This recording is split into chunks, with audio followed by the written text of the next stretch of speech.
ಬಿಜಾಪುರ ಜಿಲ್ಲಾ ತಿಕೋಟ ತಾಲೂಕು ಹೊನ್ನಾಳಿ ಗ್ರಾಮದಲ್ಲಿ ಹೋದ ವರ್ಷ ಒಂದು ದ್ರಾಕ್ಷಿಗೆ ತಳಗಡೆ ನೀರಲ್ಲಿ ಡ್ರಿಂಚಿಂಗ್ ಕೊಡಿಸಿದ್ದೀವಿ. ಒಂದು ಅದ್ಭುತ ಮಿರಾಕಲ್ ರಿಸಲ್ಟ್ ಬಂದಿದೆ. ಪ್ರತಿಯೊಬ್ಬರು ಕೂಡ ದ್ರಾಕ್ಷಿ ಬೆಳೆಗಾರರು ಖರ್ಚು ಕಡಿಮೆ, ಇಳುವರಿ ಜಾಸ್ತಿ. ಯಾಕಂದ್ರೆ ಸಾಕಷ್ಟು ನಾವು ಗೊಬ್ಬರ ಕಟ್ತೇವೆ. ಮಾರ್ನಿಂಗ್. ಇವತ್ತು ನಾವು ಎಲ್ಲಿದ್ದೇವಪ್ಪ ಅಂದ್ರೆ ತಿಕೋಟ ತಾಲೂಕದಲ್ಲಿ ಹೊನ್ನಾಳಿ ಗ್ರಾಮದಾಗ ನಾವು ಇವತ್ತಿದ್ದೇವೆ.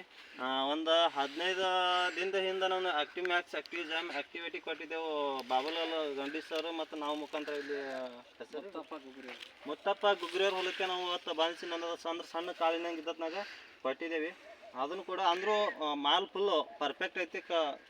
ಗೊನೆ ನೋಡ್ಬೋದು. ಮತ್ತು ಅನ್ನೋದು ಇದನ್ನು ರೈತರು ಯೂಸ್ ಮಾಡೋದಂಥ ರೈತರು ಅದಾರ. ಇದನ್ನು ಅನಿಸಿಕೆ ಸ್ವಲ್ಪ ಹೇಳ್ರಿ, ಯಾಕಂದ್ರೆ ಇದು ಮಾಡಿದ್ರೆ ಗೊತ್ತೈತಿ ರೀ.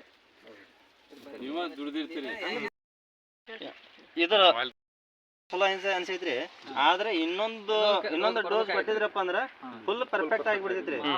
ಈಗ ಏನಪ್ಪ ಅಂದ್ರೆ ಮಾಲ್ ವಜ್ಜಾಗೈತಿ. ನಿಮಗೆ ಅದಕ್ಕೆ ರಿಸಲ್ಟ್ ಬರೋ ಟೈಮ್ದಾಗ ಏನ್ ಮಾಡ್ರಿ, ಅಲ್ಲಿಯೇ ಕಟ್ ಮಾಡಿಬಿಟ್ರಿ, ಕಟಾಪ್ ಆಗೈತ್ರಿ, ಕಳ್ಕೊಂಡೈತ್ರಿ. ಈಗ ಏನ್ ಅನ್ಸೈತ್ರಿ ನಿಮಗೆ? ಸದ್ದ ಒಂದು ಲೆವೆಲ್ ಪಡ ನೋಡಿದ್ರ ಮೊದಲಿಗಿಂತ ಪರ್ಫೆಕ್ಟ್, ಸ್ವಲ್ಪ ಈಗ ಪರ್ಫೆಕ್ಟ್ ಆಗೈತ್ರಿ. ಇದನ್ನು ಕೂಡ ನೀವು ಆಜ್ ಪಕ್ಕದ ರೈತರಿಗೆ ಹೇಳ್ಬೋದ್ರಿ. ಯಾಕಂದ್ರೆ ಇದೇ ನಿಮ್ದು ಒಂದೇ ಲೆವೆಲ್ ಅದಾರ ಪಡಗಳು. ನೋಡಿದ್ರು 3 ಮಂದಿ ನೋಡಿದ್ರು ಪಡ ಒಂದೇ ಲೆವೆಲ್ ಅದಾರಿ. ಮಾಲ್ ಭಾಳ ಐತ್ರಿ. ಹಾ ರೀ, ಅದಕ್ಕೆ ಆಹಾರ ಕಡಿಮೆ ಆಗೈತ್ರಿ. ಆಹಾರ ಕಡಿಮೆ ಆಗೈತಿ. ಅದಕ್ಕೇನ ಜಾಸ್ತಿ ಮಾಡ್ಕೋರಿ. ಯಾಕಂದ್ರೆ ಈ ಸರ್ತ ನೀವು ಬೈ ಚಾನ್ಸ್ ಮಾಡಿದ್ರಿ. ಮಾಲು ತೋರಿಸಿರೋ ನೋಡ್ರಿ. Mall ತಳಗಿನ mall ತಗೋರೋದು. ಮಾಲು ಸಿಕ್ಕಾಬಿಟ್ಟು ವಜ್ಜ ಐತ್ರಿ. ಮತ್ತೆ ಪಡ್ದಾಗ ನೋಡಿದ್ರೆ ಮಾಲ್ ನಿಮಗೆ ಹೆಂಗಲ್ ತಡಿತಿಲ್ರಿ. ನೋಡಿದ್ರ ಮಾಲ್ ನೋಡಿದ್ರ ಅದು ಆ ತರ ಅದ. ಹಾ ರೀ, ನೀರ್ ಹಿಡಿದಿಲ್ಲ ಅಂದ್ರೆ ನೋಡ್ರಲ್ಲ ನೋಡ್ರಿ ಕಾಳ. ಇದಕ್ಕೆ ನಾವು ನಡ್ತಿದ್ ನೀವು ಬರೀ ಡ್ರಿಪ್ ಕೊಟ್ಟು ಬಿಡ್ರಿ ನೀವು.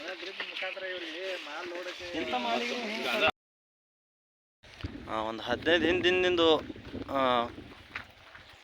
ಕೂಡ ಮಾಲ್ ನೋಡ್ಬೋದು. ಯಾವ ಥರ ಸೈಜ್ ಬಂದದ. ಕಾಳು ಕೂಡ ಫ್ಲೋರ್ ಆಗ್ತಿದ್ದವು.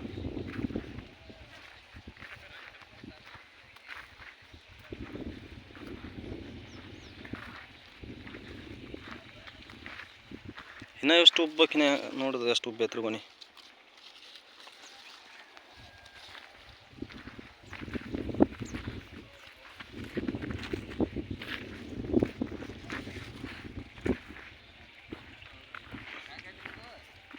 ಬೇಸ್ ಪಾಡಾಗೈತ್ರಿ.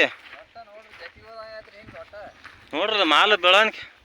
ಇದು ಮಾಲಿನ ತಕ್ಕ ಗಿಡ ಅಲ್ರಿ. ನಾ ನೋಡ್ದಂಗ ಗಿಡ ನೀರ್ ನಮ್ಗ ಹಿಂಗ ಪೂರಾ